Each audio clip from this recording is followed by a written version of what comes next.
Assalomu alaykum aziz qarindoshlar. Bugun 9 ayning 4 kuni shanba. Bugun sizlarga yana ozroqcha uchurlarni deb qo'yib chiqdim videoga. Bu hafta xabarlar hali ko'p. Qanday imkon bor tezroq qisqaroq vaqtda tugatishga tirishaman.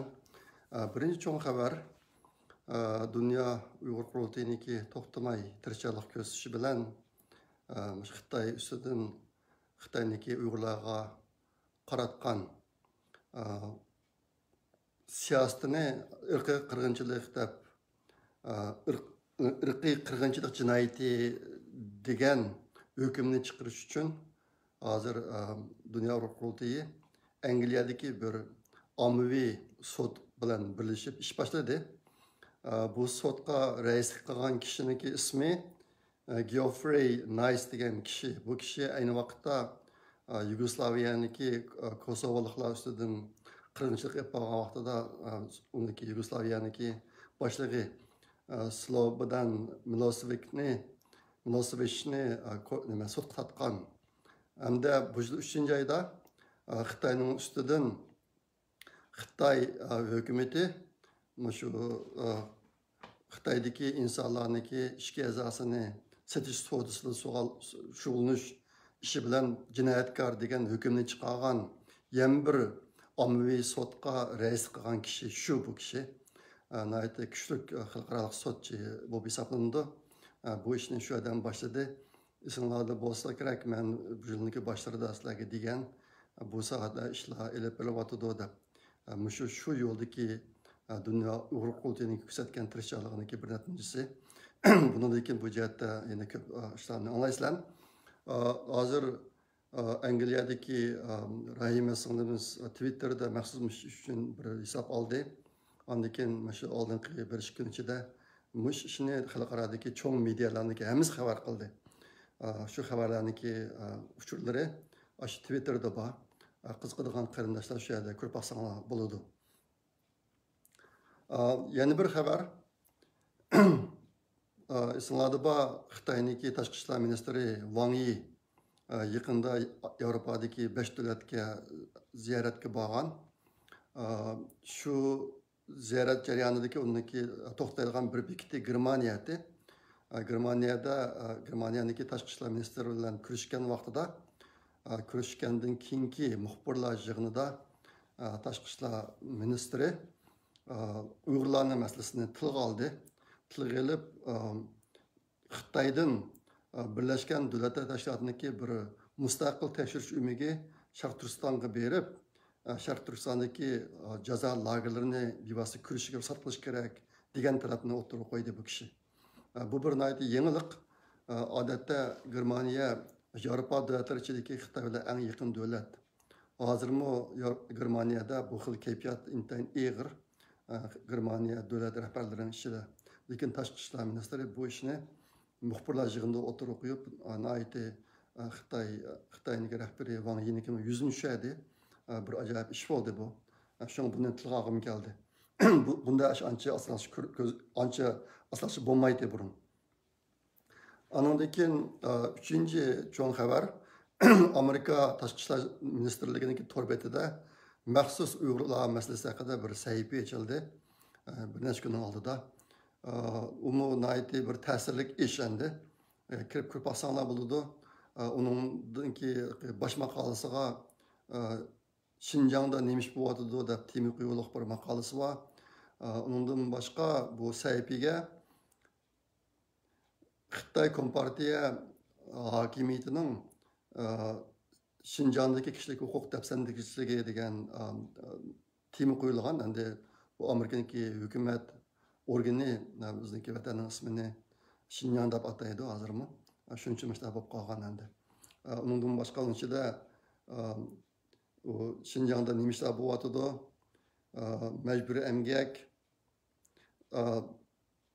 Tashqi ishlar ministri Pompeo'niki bayonotları andaki mecburi nüfus ko'payishini kontrol qilish andaki diniy erkinlik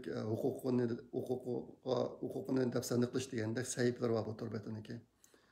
İngilizce bildiğin qarindoshlar kirib ko'rpasanlar bo'ladi. Ondan keyin 4-chi cho'ng xabar, shu bir haftaning ichida Amerika hukumati buning 1982-yili Amerikaga Reagan rais prezident bo'lib turayotgan vaqtda yozgan bir parcha xatni oshkorlayapti. Tayvan haqida yozgan xat. Bu nima uchun buni hozir e'lon qildi? Buni Amerikaniki yaqindan buyon Tayvan tutgan pozitsiyasidagi bo'layotgan o'zgarishlar bilan birlashtirib tushansanglar, buni obdan tushangil bo'ladi. Hozir bu yerda cho'ng o'zgarishlar bo'layotdi. Bu xatda 6 modda bor. Bunun içindeki en mühim bir maddesi, biz bilen biraz münasebetlik, biz ko'ngil bo'lishimizga tegishli bir maddesi. Amerika hükümeti Tayvan hokimiyatining Tayvanga bo'lgan egilik huquqi haqidagi o'rnida hech qanday o'zgarish qilmaydi, o'zgarish yasamaydi deydi. Demak, o'g'ini Amerika Tayvan hükümetinin Tayvanga bo'lgan egilik huquqini e'tirof qildi degan gap ma'lum. Şuna bu gapniki ma'nosi intayin chunqur, zo'r ahamiyatga ega. Ben bu vaqtda oxirida nazar to'xtalaman. Nima uchun Amerika bu ishlarni qilayotganligi to'g'riliq. Ondan keyin 5-chi cho'ng xabar, xabarlarda bor bu yil 11-ayning 3-kuni Amerikada prezidentlik saylimi o'tkazildi. Donald Trump bilan Joe Biden ikkisi Amerikaniki prezidentligini talashidan shu kuni saylan bo'ladi. Bundan burun bu kandidatlar bir necha qatim munozara o'tkazdi. Oshkor munozara televizorda naq maydonda bir degan munozarani o'tkazdi. Tünögün buniki vaqtlari bekitildi. Prezident kandidatları 3 qatim munozara o'tkazilgan bo'ldi. Muavin prezident kandidatları bir qatim. Prezidentniki kandidat munozarasi 9-ayning 29 kuni Indiana shtatida. Indiana shtatidagi Notre Dame degan oliy maktabda, universitetda o'tkazilgan bo'ldi. Ikkinchi qatimligi 10-ayning 15 kuni Michigan universitetida, Michigan degan shtatniki Michigan University degan oliy maktabda o'tkazilgan bo'ldi. Üçüncü qatimligi Tennessee degan shtatda 10-ayning 22 kuni o'tkazilgan bo'ldi. Bu dal nimaga saylam o'tkazilganiga 10 kundak vaqt qolganchada o'tkazilmoqchi. Bu bekitilibdi. Lekin muavin raislarniki, muavin prezidentlarniki munozarasi 10-ayning 7 kuni o'tkazilgan bo'ldi. Bu narsa bekitildi. Bularni deb dedim, buni qiziqadigan qarindoshlar shu vaqt kelgan chog'da ko'rib baqsanglar bo'ladi. Ondan keyin 6-chi cho'ng xabar, ishki Mo'ng'uldagi voqealar xabarlarda bor. Xitoy hokimiyati ishki Mo'ng'uldagi o'rta boshlang'ich maktablarda Mo'ng'ul tilida dars o'tishni to'xtatamiz deb o'qitdi yaqinda. Shunda qilgandan keyin ishki Mo'ng'ul xalqi qo'zg'alib ketdi. Ehtimol sizlarning xabarlarda bo'lishi mumkin. Ishki Mo'ng'ulda Mo'ng'ul tilida dars o'tadigan oliy maktab bo'lib qolgan emas. Men 80-yillarda Beijingga o'quvchilarniki, yoshlar birlashmasiniki yig'inlarga berib yurgan vaqtimda Mo'ng'ullar ishki Mo'ng'ulda bir Mo'ng'ul tilida dars o'tadigan oliy maktab qurish haqida da'vo qilib yurgan shu vaqtning o'zida. Markaziy hukumatga talablarni o'tirib qo'yib yurgan, lekin bu ish qat'iy amalga oshmagan. Lekin u yerda o'rta texnikumchilik Mo'ng'ul tilida dars o'tadigan maktablar bor edi. Ularniki o'rta boshlang'ich maktablari Mo'ng'ul tilida, o'rta texnikumchilik bor edi, oliy maktabi yo'q. Yani bu qatim bu ishki Mo'ng'uldami Mo'ng'ul tilida dars o'tishni to'xtatamiz degan narsani e'lon qildi.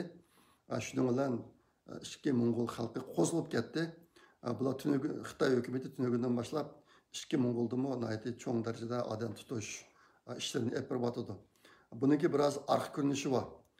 Tashqi Mo'ng'ul Amerikaga yaqin. Hatta ular biz Amerikaniki bir shtati bo'lsa, Amerika bizni qabul qilsa degan narsani o'tirib qo'yib ketgan. Va bu chaqchaqma yoki rost gapni o'qimadim. Men buni ashta gaplarni anglab boqqan. Yaqinda Tashqi Mo'ng'uliyaniki davlat boshlig'i shu Xitoylarga qarata yana bir bayonot e'lon qilgan. Shu nima Mo'ng'ul tilini amaldan qoldirish masalasi haqida. Ashta bo'lg'achqa Xitoy Tashqi Mo'ng'ulga intayin sazgur Shu sababdan bular ishki Mo'g'ulni bo'sh qo'ymaydi. Haqiqatan hozir shu ishlar bo'lyotidi. Yana bir ish biz diqqat qiladigan ish, ishki Mong'oliyaniki hozirgi rahbari bu Shaolin degan ayol ekan. Bu ayol ehtimol sizlarning xabaringlarda bo'lishi mumkin. Wulanfu degan bir boshlig'i bor edi. Markaziy hukumatniki. Bu odam ayni vaqtda ishki Mong'olga boshliq bo'lgan odam. Bu intayin Xitoyparast.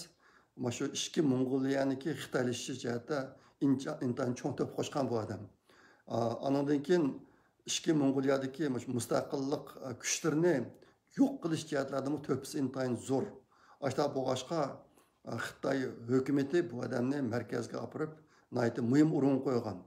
Bu odamniki o'g'li markaziy hukumatniki Rinda Changwuxinin Viyanjangsimi ashta bir amal tutgan ekan. Mavu bu Shaolin degan ayol shuni qiz ekan bu. Bu hozir ishki Mong'oliyaniki boshliq ekan.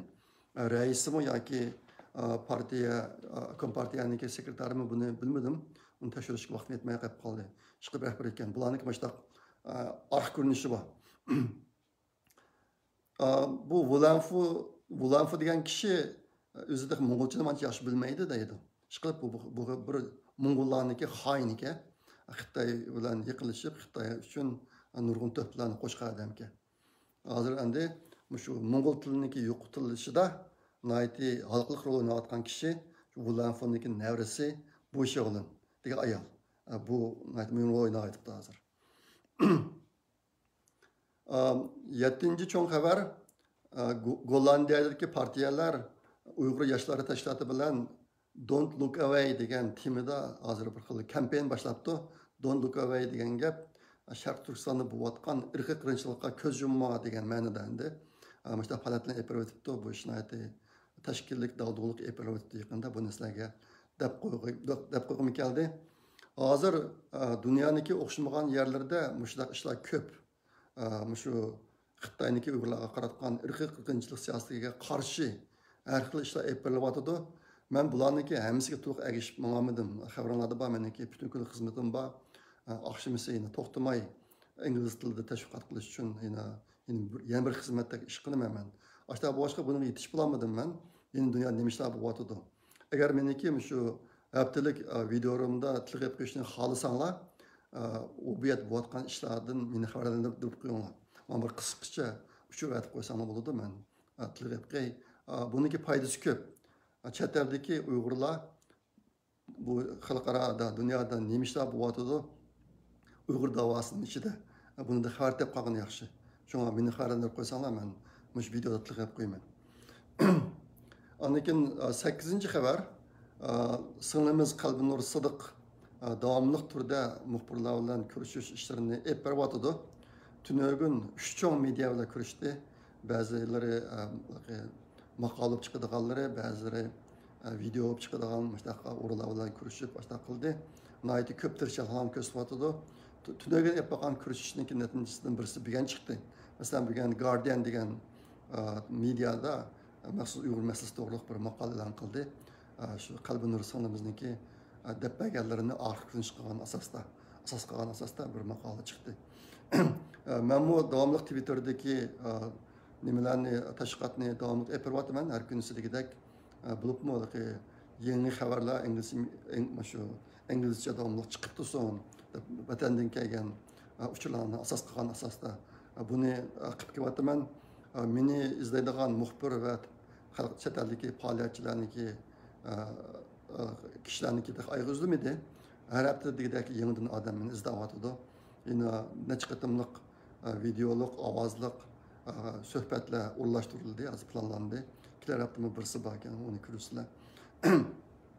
Andan keyin meniki shu necha kundan buyon qilgan ishlarimniki birisi Wang Yiniki Xitoy tashqi ishlar ministrining Yevropa ziyoratida qilgan bir qism gaplarga raddiya berish.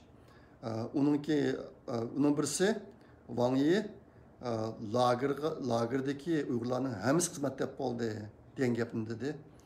Men bunga raddiya berdim. Faktlar bilan hozir vatan ahvoli qanday ekanligi, lager ahvoli qanday ekanligi. Bulupmu hazır bizim chet eldagi ba'zi qarindoshlarimiz shu Sharqiy Turkistondagi 300 400'den 500gacha bo'lgan lagerlarniki o'rnini uniki sig'imini qancha odam patadiganligini aniqlab chiqib bo'lgan. Bu haqda nihoyat yaxshi materiallarni yumshoq detallarni ishlab chiqqan. Men buni tilga oldim. Hozir shu Google xaritasida tepilgan lagerlarniki soni 400 ile 500'nin oralig'ida bunun sig'imi 3 milliondan ko'p. Bu ishlarni tilga oldim. Bu hozir boshqa ba'zi matbuotlarga chiqdi bu gaplar. Mening deganligim uchun emas. Chet eldagi shu ba'zi qarindoshlarniki qilgan emgining natijasida bu ishlar hozir o'tirib chiqdi. Shunga buni men Wang Yiga radiya bergan joyda shularni ishlatdim.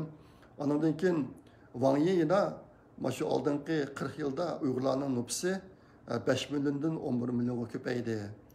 Uyg'urlarning ko'payishi butun Xitoy davlatining ichida eng tez degan gapni tilga oldi. Men buni radiya berdim.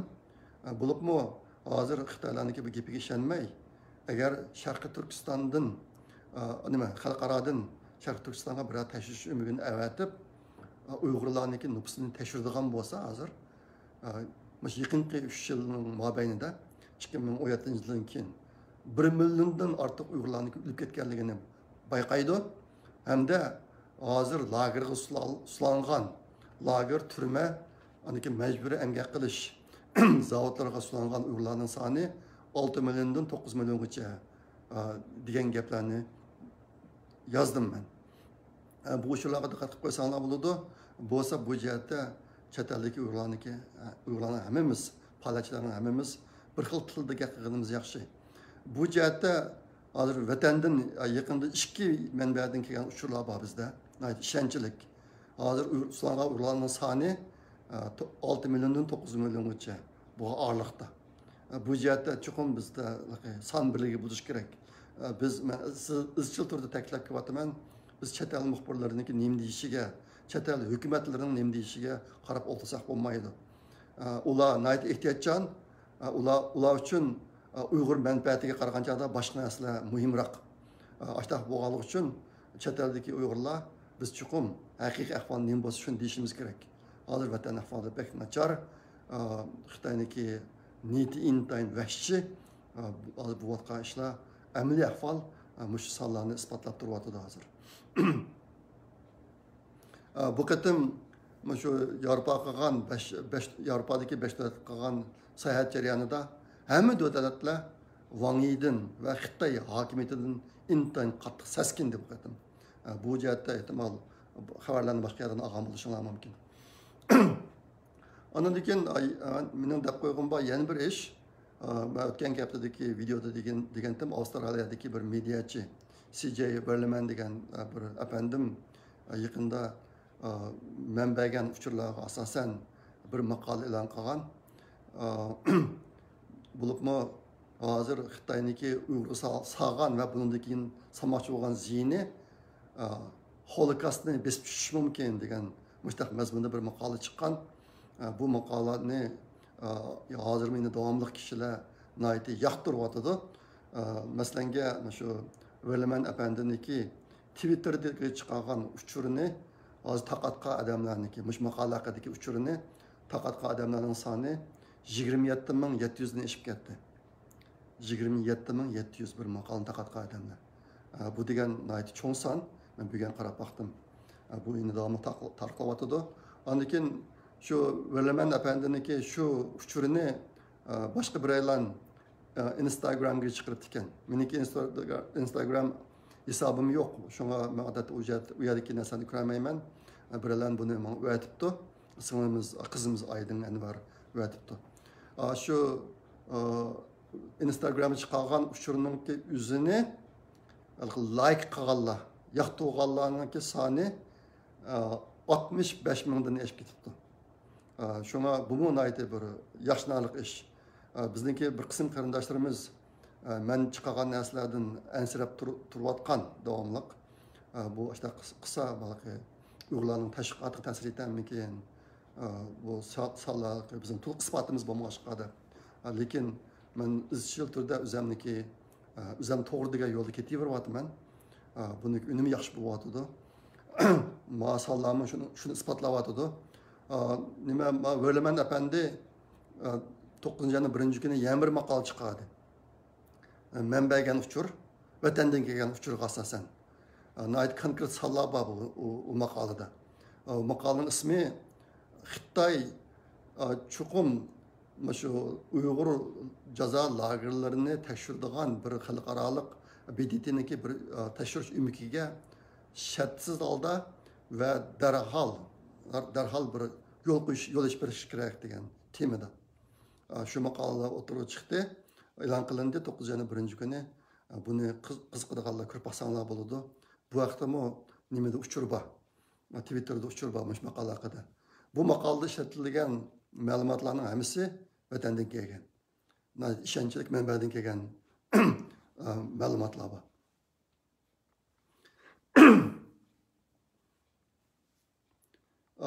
Xalqaro ishlar haqida deydiganlarim tugidi. Hozir xalqaro xabarlar bak ko'p chiqib bordi. Shunga men hammasini yig'ishga sal yetishmay qoldim. Ularning bir qismini ehtimol boshqa yerlardan anglayapsizlar. Endi vatan haqidagi xabarga kelsak, 9 ayning 1. kundan boshlab Urumchini ichibdi. Urumchidagi sulahlarni, sulahlarni ichibdi. Boshqa yerlardan ichib yetibdi. Bu xabarlarni angladim. Lekin ichib bo'lgandan keyin yana nima ishlar yuz berdi degan masalada bu hafta menga ancha ko'p uchur kelmadi. Endi bugun 4-chilar, 1-chilar ichildi, yoshlar bo'lgani uchun vaqt ancha ko'p o'tmadi. Shu bir sabab deb o'ylayman. Bo'lsa chet eldagi qarindoshlar menga bu jihatdagi uchurlarni, vatan haqidagi uchurlarni avatishni to'xtatib qo'ymasanglar, yangi uchur kelsa avatib turgan bo'lsanglar, abatimni deb o'tganimdek men hozir ko'p sodiq kishilar bilan ko'rishyapman. Vatanniki hozirgi ahvoli haqida. Ashta boshqa bu uchurlarni shularga biraman. Buning ahamiyati bek zo'r. Endi menga kelgan bir yangi uchur bu qatam ichib bo'lgandan keyingi yangi uchur Urumchidagi bir idora, shu idorada ishlaydigan Uyg'urlarga, uni Xitoylarga anglatdim o'qimayman. Uyg'urlarga hozir darhol tutish qilib, yana 2 oylik yemaklik tayyorlanglar degan narsani uqtiribdi. 10 oydan boshlab yana qayta sulash boshlandi deb. Şuna bu aşırı elan qıptı. Anından keyin G'uljida bir kadr o'ziniki yaqinlariga gamik olab 2 oylik yemeklarni akirib olinglar. Yine yaqinda 10-11 oylarda yana qaytadan sulash boshlandi deb shuni debdi. Men izchil deyapman. Bu 2-chi qatimliq sulashmi shu yaqinda 7-chi oyda boshlangan 2-chi qatimliq sulash bilan Xitoy virusinin hech qanday munosabati yo'q. Xitoy hukumati mushuni bahona qilib turib, bir qator eski razil ishlarni qildi Uyg'urlarga. Men buni bugun ozroq xulosaladim. Nimaga Twitterga chiqaraman bugun kechda inglizcha.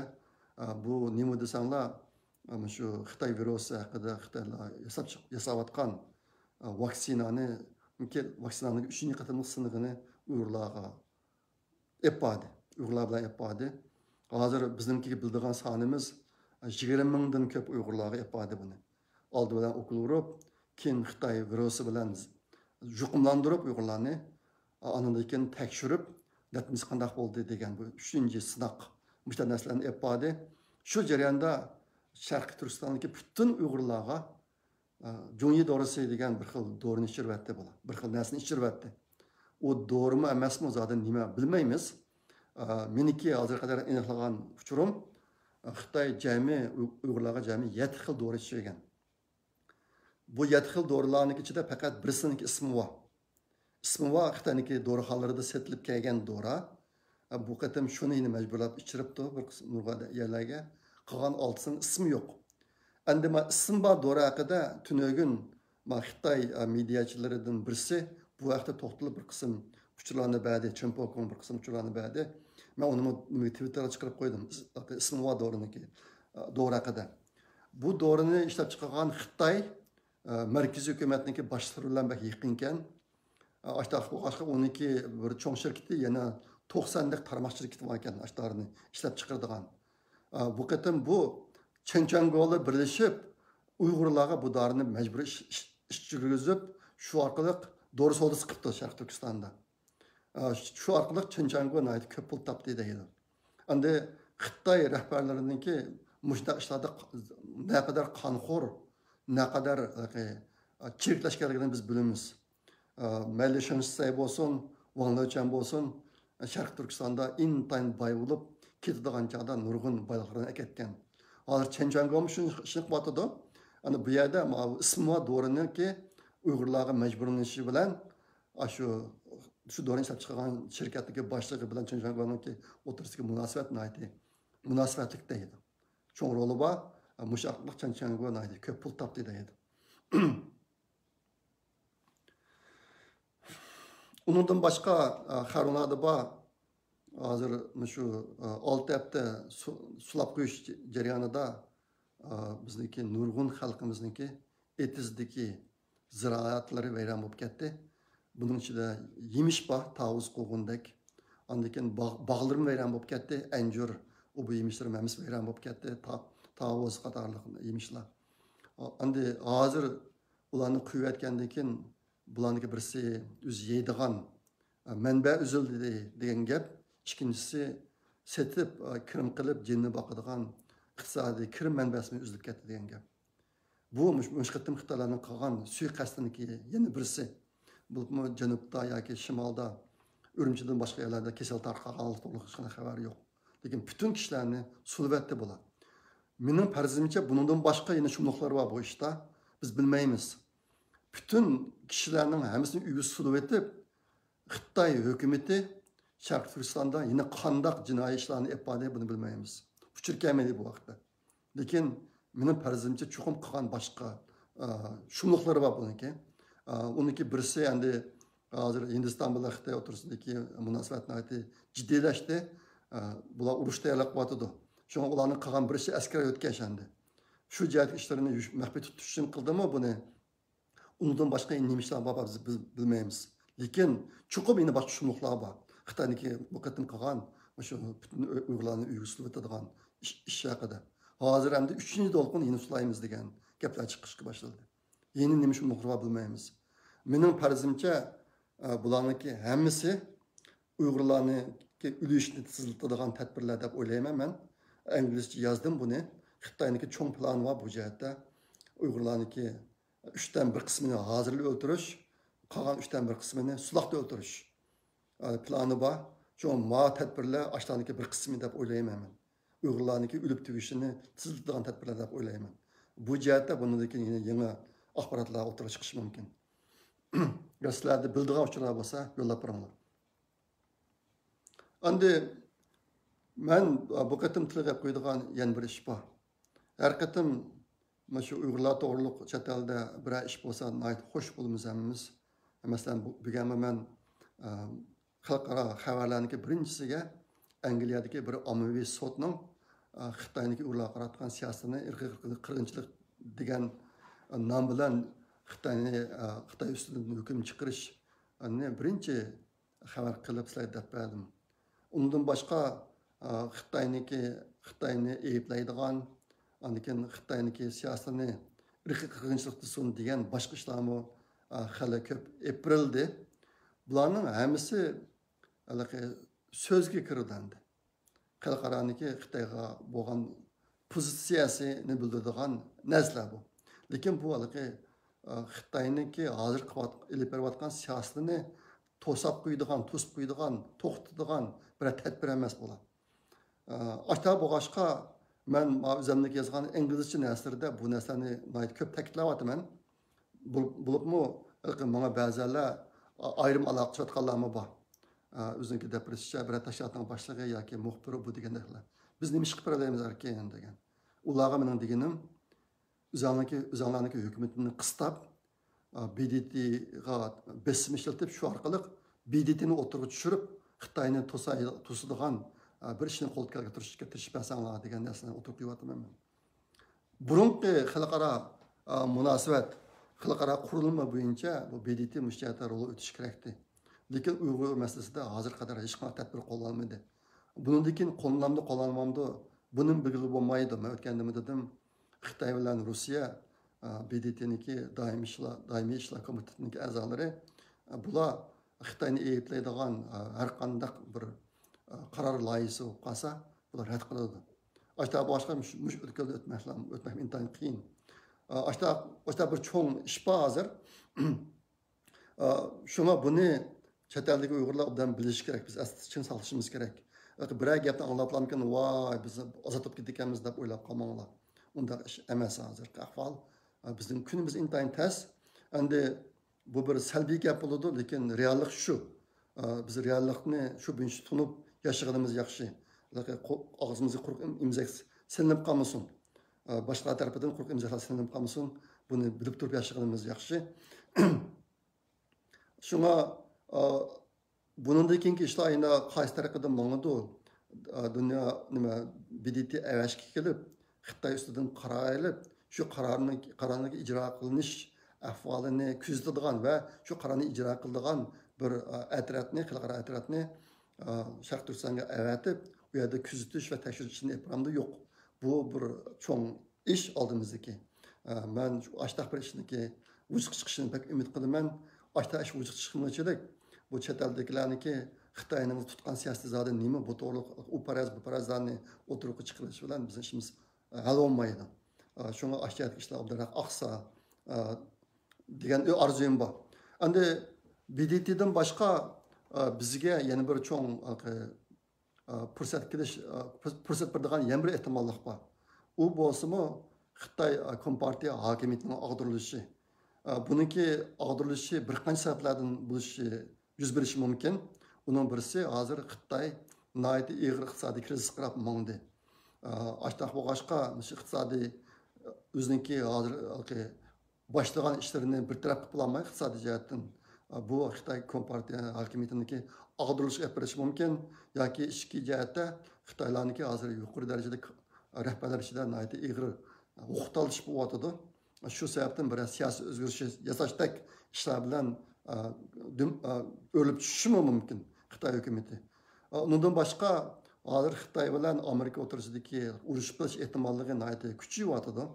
Ikkil taraf hozir Xitoyniki atrofiga nihoyat zo'r yine harbiy qo'shinlarni, harbiy uskunlarni ko'paytiryapti. Ashta bo'lib qolishga urush bo'lib qolish ehtimolligimi bor. Urush bo'lib qolsa Xitoy hokimiyatidagi ag'dirilishi amalga oshib biz uchun bir cho'ng fursat keladi deb o'ylayman men.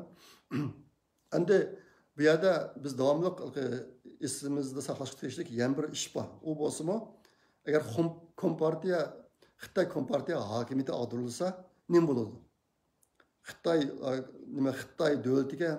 davlatida kim o'qitadi uni lekin degan bunday savolmi bor.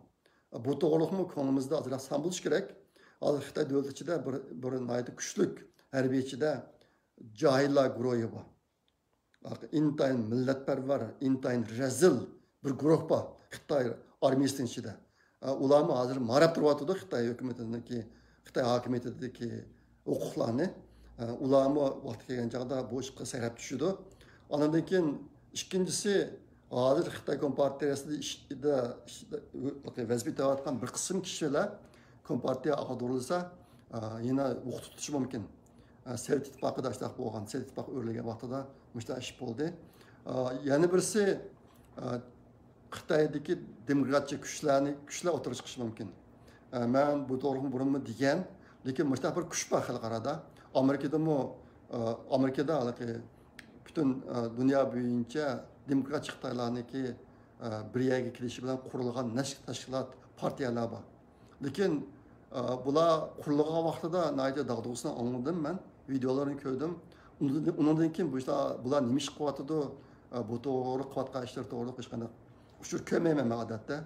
Bo'libmi bir qancha donliq kishilar bor shu ayni vaqtda, masalan, bu jamoalar bilan nim qurgan, tashkilotlarni qurgan odamlar bor.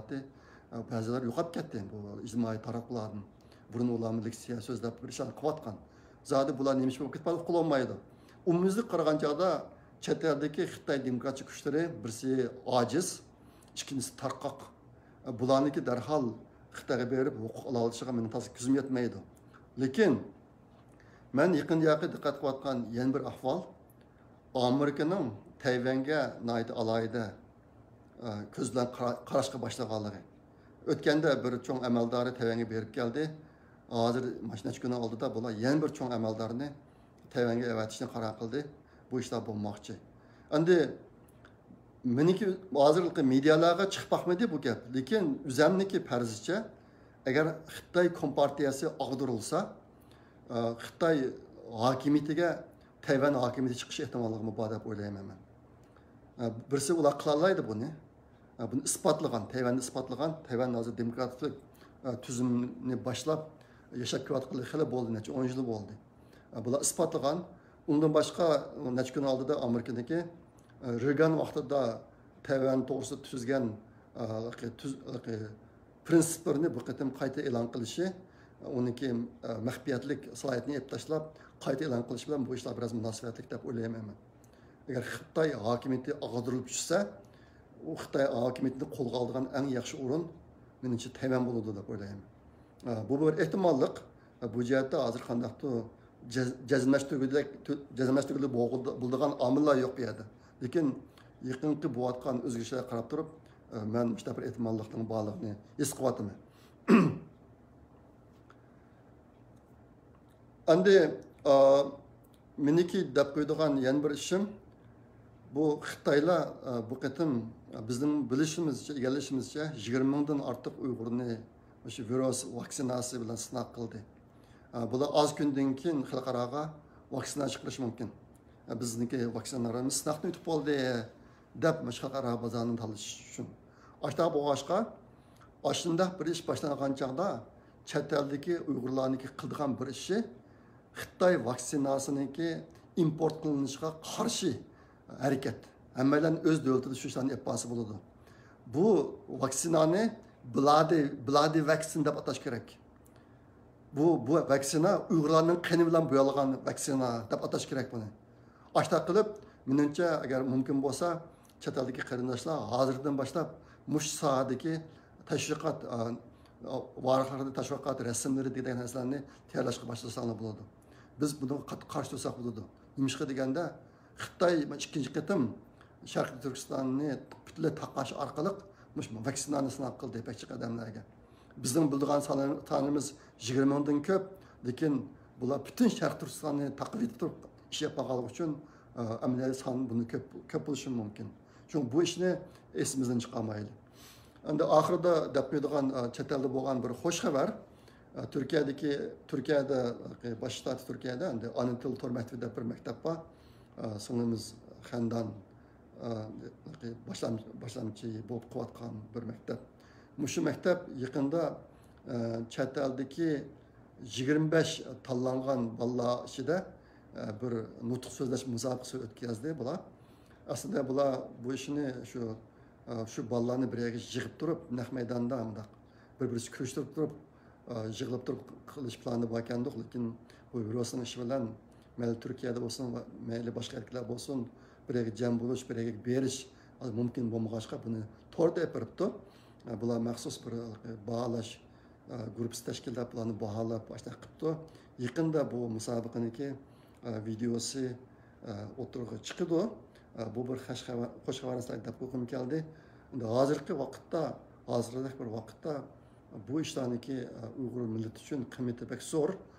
Bu ish oson emas. Ashtaq bo'lsa-mu,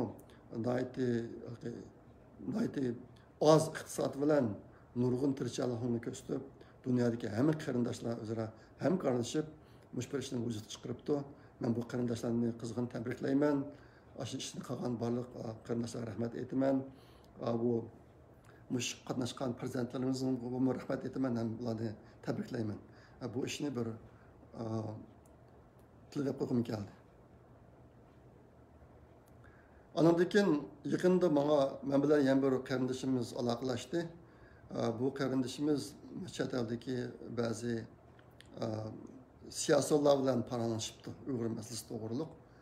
Paralashgan chaqda bu kishi so'rabdi, chet elda Uyg'urlar ichida tunilgan odamlar yo'qmi deb so'rabdi. So'ragan chaqda bu qarindoshimiz tunilgan odamlardan nechisini deb beribdi. Masalan, rassomlar, naqshchilar va boshqalar degandek. Shularni deb bergandan keyin bu biroz tekshirib beqib bu kishi. Bu sizlarniki bu sarxillaringlar, chet eldagi sarxillaringlar nima uchun Uyg'urlar to'g'ri ish qilmaydi? Nima uchun shu Uyg'ur Sharq Turkistondagi Uyg'urlarniki hozir duch kelgan fojiasini ifodalaydigan mahsulotlarni o'tirib chiqarmaydi Bunga bak roli çoğun. Bu her qanday bir millatdagi sarxillarningki mushtaq vaziyatga duch kelgan vaqtida, mushtaq taqdirga duch kelgan vaqtida o'z millati uchun o'tirga ko'krak kirib chiqib, o'ziniki yurti, o'ziniki xalqining ahvolini dunyoga anglatish majburiyati bor. Sizlar Uyg'urlar bu to'g'ri o'ylashib boqsanglar bo'ladi. Davomli bizni oldimizga kelib olmay, o'zinglarmi oldida o'zinglarning burchini to'liq ado qilinglar degandek gapni qilibdi. Shundan boshqa bu gapni men bugun o'tirg'a tashlab qo'yay dedim. Bu gap menga bir qattiq ta'sir qildi. Bizningki chet ellik Uyg'urlar ichida bu yaxshi o'qigan, o'rni ijtimoiy jamiyatda o'rni bor nurg'un kishilarimiz hozirmi maxfiy o'tirg'a chiqmay o'ziniki jini bilan nafidashib o'tyotdi. Bu biz uchun bir fojia. Hakikaten demisimi ba'zi joylarda başta oldimizda o'zimiz qizdirdi. Masalan, men bir tilga olmay qoldim men. Yaqinda New Yorkdagi Yahudilar Uyg'urlar uchun bir maydonda turmiz deb Xitoyniki irqiy qirg'inchilikqa qarshi bir faoliyat o'tkazdi. Shu BDT binosiniki oldida. Ular ashtalarni qilyotdi, lekin biz Uyg'urlar ichida nurg'unlarimiz yetib oldik hozir. O'tirib chiqilmay. Bu bir fojia Uyg'urlar uchun. Men deyman, Uyg'urlar biz o'zimizniki burchini haqiqiy joriy qiladigan vaqtimizda, ankin bizning ishimiz hal bo'ladi. Hozir biz u darajaga bormadik. Shunga bizningki taqdirimizda yaxshilanish bo'lmayotganligining bir sababimi ashunga munosabatlik. Shunga bu jihatda men barliq qarindoshlarniki o'yinib beqishini umid qildim. Bo'ladi, men bugun shunchalik so'zlay. Kelar qatim ko'rishga omon bo'linglar. Xayr xo'sh, Allohga omonat.